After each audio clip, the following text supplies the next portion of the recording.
Welcome back to another episode of the Real Health Podcast. I'm your host, Dr. Barrett, and I'm excited you have jumped on to hear about today's episode, which is something that many people are hearing about nowadays, and that is called mouth taping. Mouth taping. So we're going to talk about mouth taping, and is there any validity to it? Is there any benefit to it? If you have heard our podcast in the past, you may not know we have a YouTube channel, so you're more than welcome to watch this on our Real Health Company YouTube channel, okay? And also, obviously, we're streaming across all platforms when it comes to podcasts. So give us a review, give us a listen, give us a review, and share if anything's been beneficial for you. So today, going back, we're going to talk through mouth taping. So you might have heard this or seen this. Maybe your husband's talked about it. Maybe your wife has talked about it. But the idea here is to counteract the effects of mouth breathing. And so it's let's kind of frame this out here and talk about the potential benefit of mouth taping. But before we do, let's start with the idea of the difference between nasal and mouth breathing. When we look at the human body, what we're looking for from a respiratory system is nasal breathing. When we breathe through our nose, it helps release nitric oxide. This helps create oxygen release into our blood cells. And there's this massive shift when we don't breathe through our nose and this CO2 oxygenation issue in our bloodstream. We actually become oxygen deprived. When we look at people at night, when they breathe through their mouth, and the idea of sleep apnea, so mouth breathing, sleep apnea, the correlation here is that our brain will stop us from breathing when we're mouth breathing. We'll stop breathing to build up carbon dioxide so that it actually causes and forces oxygen to be released from the lungs into the bloodstream. So this buildup of carbon dioxide is why the person stops breathing. This is sleep apnea. This is a form of sleep apnea. And so the idea here is if we nasal breathe and we're releasing nitric oxide, it allows oxygen to enter more readily into our bloodstream, and we never have to build up that CO2 to force oxygen exchange to happen. And so sleep apnea, a lot of times, can be improved significantly with mouth taping because it forces the person to breathe through the nose. Now, this is going to transfer even into children who, due to oral developmental issues, maybe they were on a pacifier too long, maybe they have oral ties that have never been released, maybe they're not under chiropractic care, and so there's a lot of facial tension. But when we look at children who are mouth breathing, and this is easy, your child goes to sleep, 30 minutes, you go into their room and you just check, is their mouth open? If their mouth's open at night, they are mouth breathing. We want those lips to be shut. We want the tongue to be on the roof of the mouth. Okay, this helps keep the mouth shut. And so if there's a lot of just tension in the neck, or there's an oral tie that's keeping the tongue low, this will force the mouth to be open and obviously drive that mouth breathing. In this situation, we get tonsillitis, we get inflammation of the tonsils, we can develop unhealthy bacteria in the mouth and the throat. This can cause and lead to increased risk of infections, and again, then can even drive symptoms like increased risk of ear infections and tonsil infections. That then can kind of progress down this road of tubes and adenoid removal and tonsillectomy.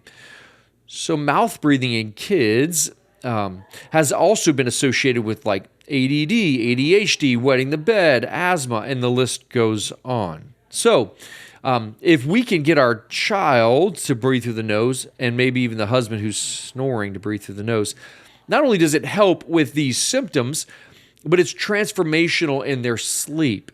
And when you rest at night and you're oxygenating at night, this is where you recover. This is where you heal. So the benefit of mouth taping can be numerous and large scale, depending upon the person it's applied to. But in general, we want to be nasal breathers at night. And throughout the day, we want to be nasal breathers. So here's what I've done through the years, and you can try this at home, whether it's for you or your husband or wife. So let's frame this out. If you go for a walk, let's just say easy, like low heart rate walk, think about breathing through your nose. Try to train your body to breathe through your nose, even when you're doing just really subtle, slow activity.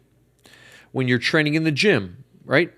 Focus on breathing through your nose. This will help your body learn, even throughout the day, your brain learn how to breathe through your nose rather than always breathing through your mouth.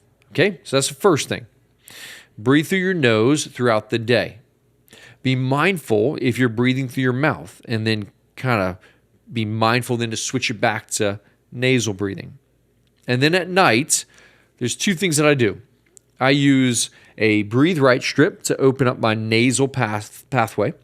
I do have a broken nose, so it is very difficult for me to breathe with really like open nasal passages. So I use a breathe right strip, and then I'll mouth tape at night, and this will help me nasal breathe throughout the night. I do find myself wanting to sometimes early on when I learned, like take the tape off and rip it off, okay? And I do have a lot of facial hair. So if your husband has facial hair, then we want to really use a pretty strong adhesive type tape, okay? The one you can get probably on like Amazon is called Somnifix. And this has got like a little strip in the middle that is just around the lips, very easy, not really super adhesive. But if you need that stronger adhesive, then you're probably looking at more of that like athletic strip like kinesio tape. And that can be a perfect fit for someone who has facial hair. It does hurt a little bit when taking it off in the morning, but it is a good option because it'll stay on all night long. Kids, we want kids to be nasal breathers. So if your child is mouth breathing, this may be a really good option for them as well. And this is where you might want to explore how to improve airway breathing and airway disorders with a local, usually dentist, who specializes in airway disorders and can actually do like sleep studies and look at like oral ties and help you understand more about whether or not your child is a good candidate for this. So looking back at improving nighttime recovery, mouth taping's, I think, a fantastic thing to do. Make sure you're using breathe right strips so it increases your nasal pathway for oxygenation. And then make sure you're getting adjusted to improve alignment and tension in the neck. And then if there's any oral ties in kids, let's make sure we're addressing that as well. And the effects then can be massive. I've had many patients report significant improvement in sleep apnea and snoring issues, all the way from kids improving in attention and focus and asthma issues and tonsillitis, and the list goes on and on. So if you've been thinking about mouth taping, here's kind of a public service announcement. I think it's a great idea. Assess if you are a mouth breather and try to intentionally train it throughout the day. And then look for a local doctor to help support you in your journey of mouth taping. So that's it. Thanks for listening. Hope this was helpful. And we will catch you next time.